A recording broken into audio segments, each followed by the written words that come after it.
Hello students, today we are going to see improve your learning of the lesson friction. Look at the first question, reflection on concepts. First question is, what kinds of frictions do you know and explain with suitable examples? So we have different kinds of friction, now we will see them. So firstly you have to define the friction. What is friction? Friction opposes the relative motion between two surfaces in contact. So when there are two surfaces, there will be friction between the two surfaces when they are in motion. It acts on both the surfaces. Yes, this is the definition for friction. Then we will write down the different kinds of friction. First one is static friction. This static friction comes into play when we try to move an object at rest. When any body or object is at rest, when we start it to move, then it comes into play is static friction. Next comes the sliding friction. Here sliding friction comes into play when an object is sliding over another. When any object is sliding over another, then sliding friction. Next, third one is rolling friction. When one body rolls over the surface of another body, the friction is called rolling friction. Fluid friction. When bodies move through fluids exert the frictional force called drag. So here we have seen four different kinds of friction. One is the static friction, sliding friction, rolling friction and fluid friction. Four different kinds of frictions we have explained over here. Next comes the second question. A book placed on the surface of a table, the book is pushed in one direction. Draw the forces acting on the book and explain. So here a book is placed on the table. So different forces act on this book. So what are the different forces acting on this book? We'll see. See here. When we want to move this book towards one direction, so the book is moved in this direction with certain force, that is F, and here is a small f, which is, this is the frictional force which is not allowing the book to move, and normal force acts always in the upward direction, which makes the book to be on the table, and here is the gravitational force which is pulling the book towards the ground. So here are four different forces acting on this book which is placed on the table. Force F, capital F for moving the book, and small f is the frictional force. N is the normal force which is acting upward direction, and W is the gravitational force which is making the book to pull downwards. So these are the four forces which are acting on the book which is kept on the table. Next, coming to the third question, give examples for sliding friction. So sliding friction comes into play when an object is sliding over one another. So here are examples. A moving box on the floor. When a box is started moving from rest, then the sliding friction acts on it. Second one is an object moving on an inclined plane. When an object is kept on the inclined plane, then sliding friction will be acting on it. Next, fourth question, explain how does lubrication reduces friction. So here we have to explain this word lubrication, which is going to reduce the friction. So what is lubrication? The substances which reduce friction are called lubricants. So when oil, grease or any other lubricants are applied between the moving parts of a machine, a thin layer is formed between the moving surfaces, and hence they do not directly rub against each other. So when we are applying these lubricants into the moving parts of a machine, a thin layer is formed between the moving surfaces, then they do not rub each other. Interlocking of irregularities is avoided to a great extent by the application of lubricants. Hence, movement becomes smooth. So, when we are applying the lubricants onto the moving parts of the machines, then there will be smoothness, that is reduction in friction will be taking place. Hence, there will be the movement becomes smoother. Next, coming to the fifth question. Explain with one example that frictional force is proportional to the normal force. Frictional force and normal force both are proportional to each other. So, effect of normal force on friction we will see. So, with an example here, a brick tied to the spring balance and we are moving it towards one direction. Then what is going to happen we will discuss here. Keep a brick on the horizontal floor and pull it with the spring balance attached to it and measure the frictional force.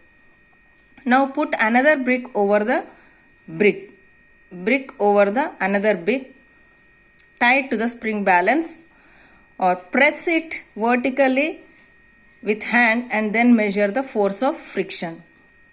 When we add a brick to the existing brick or applying a force by pressing it vertically, the normal force increases. Normal force is always acting in the upward direction. Here we are applying the force in this direction.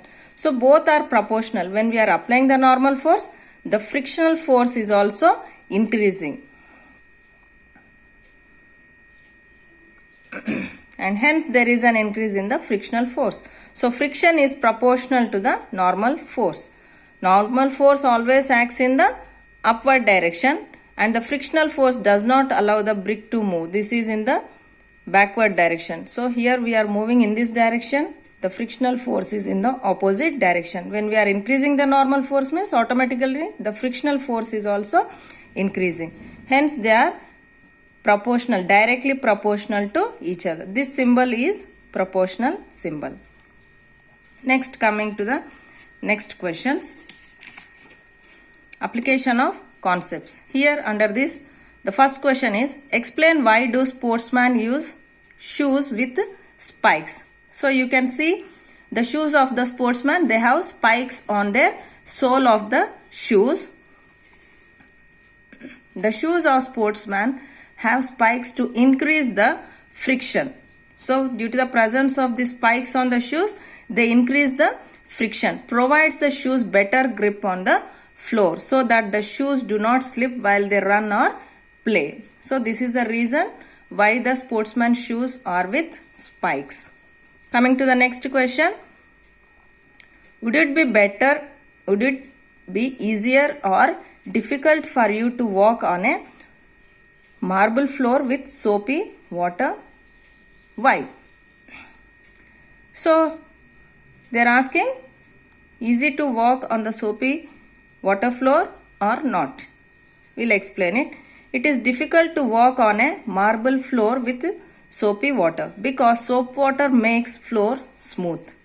The coating of soapy water reduces the friction and a proper grip on the floor is absent. So we will slip down and fall. So for walking or doing any work, running, playing, we need friction. If friction is decreased, then we will slip down and fall. That is the reason we cannot walk on the soapy water floor.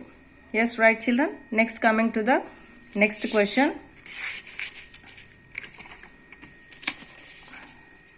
What happens if we do not reduce friction in machines?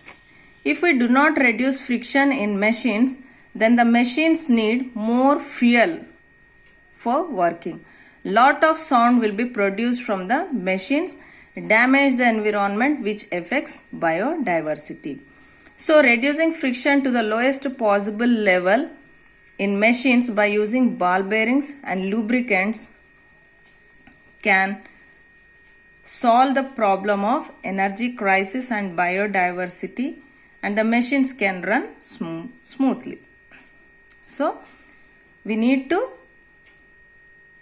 decrease the friction in machines to reduce the usage of fuel, that is we can decrease energy crisis, and we also can save biodiversity, and we also reduce the sound pollution. So this is the reason we have to reduce the friction in machines. Next question. Fourth one, what purposes are served by using bearings in machines? Explain with daily life examples. So in machines we have ball bearings. So what are these ball bearings? Bearings have small balls of steel between steel surfaces. Because of the balls, the steel surfaces can easily move over each other. To reduce friction between rotating shafts of machine tools, we use ball bearings. So this is the reason we use ball bearings. Ball bearings are used for reducing the friction in the machines. Next question. Draw a free body diagram, FBD, which we have seen in the last lesson also, fourth lesson. What is FBD? It is a free body diagram. The diagram showing all the forces acting on any object or a moving body. So here they have asked to show various forces acting on a body which is sliding on a inclined plane. So here on an inclined plane an object is moving. So the forces acting on it are, one is the force with which it is moving, F, and the frictional force which is not allowing it to move, small f. Normal force always acts in the upward direction, which is making the object to be here, and the gravitational force which is pulling the object downwards towards the ground. So these are the forces which are acting on the object moving on the inclined plane. Next, coming to the next question. That is the third category of questions, higher order thinking questions. Do you agree with the statement that friction is both good or evil? So we have to explain with examples that whether friction is good or evil. So friction here can be advantageous or disadvantageous depending upon the cases. So first we'll discuss how the friction is good to us. Friction allows us to walk comfortably without slipping down. It helps in grip and holding the things. Things do not move from their place because of the friction. Speed of the moving objects can be controlled due to friction. That is, in the vehicles, by applying the brakes, the vehicle will stop. So due to friction, this is due to friction. So in this manner, the friction is helping us. So hence it is good. Next we'll see friction as an evil. Friction is responsible for overheating and wearing out of moving parts. Due to friction, machines and vehicles consumes more fuel and increase maintenance cost. So friction also causes sound pollution, that is by machines. So here these are the reasons we can say that friction is as an evil. So it can be advantageous and it can be disadvantageous. Next, moving on to the second question. Reducing friction to the lowest possible level in machine tools solves the problem of energy crisis and conserve biodiversity. How do you support the statement? Explain. So here also same related question which we have explained or discussed in the earlier question also. Same they have repeated but in a different way they have asked. So we'll explain now. So due to increase of friction in machine tools, lot of fuel is used up and unwanted sounds are produced by machines which damage the environment where they affect the biodiversity. Noise pollution affect the human life also. So by reducing friction to the lowest possible level by applying lubricants such as oil, grease, etc., in machine tools can solve the problem of energy crisis and conserves biodiversity and the machines work smoothly. So in this manner we have to reduce the friction to decrease the energy crisis and conserve the biodiversity. Next, third question, last question. Scientists designed the shape of aeroplane using the technique of reducing fluid friction by observing birds' shape. How would you appreciate? So scientists have invented the model of the aeroplanes depending upon the shape of the birds. So the frictional force on any object in a fluid depends on its speed with respect to fluid, on the shape of the object and on the nature of the fluid. So when objects move through fluids, they have to overcome friction acting on them. So efforts are made to minimize friction. Birds and fishes move about in fluids all the time. So their bodies must have evolved to shapes which would make them not to lose much energy in overcoming friction. So scientists have designed the shape of aeroplane which reduce fluid friction. So these are the question and answers of friction. Next, coming to the multiple choice questions. See children, first multiple choice. Which material do gymnasts apply on their hands to increase friction for better grip? So gymnasts use the porous substance which will increase the friction for better grip. Next, the relation between the change the length of spring and the applied force. So they are inversely proportional. If we are changing the length, we are increasing the length, means the force applied will be decreasing, and if we are decreasing the length, then the force applied is more. When the speed of the body moving in a straight line changes continuously, then the body acquires acceleration. The bodies of birds, fishes must have evolved to shapes which would make them not to lose much energy in overcoming fluid friction. Which of the following friction has self-adjusting force? Self-adjusting force means static friction. So this is all about the question answers and multiple choice of friction lesson.